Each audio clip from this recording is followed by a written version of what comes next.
Hey, Review Sonic. Today we're going to talk about the capture icon. Let's say I have a lesson plan here, and I annotate a bit, maybe solve this problem here.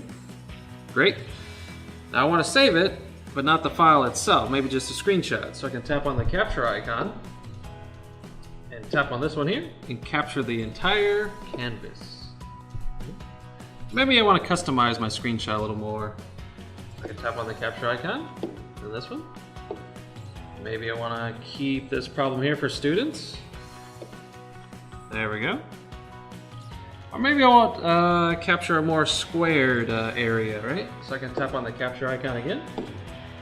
And this one. And drag.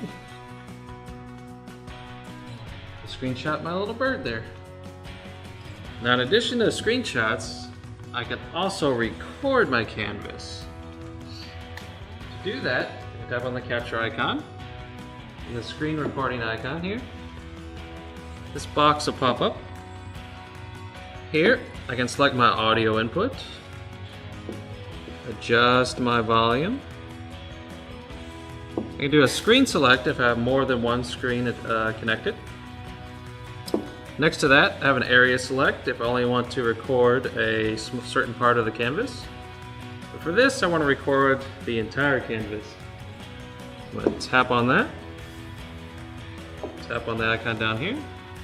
Choose my resolution. A countdown. And real quick, we'll give it some ears. Beautiful. I'll stop my video. Playback will immediately pop up and begin to play. Give it some ears. Beautiful. And I can choose to save it or discard it. As always, check below in the description for more tips and tricks.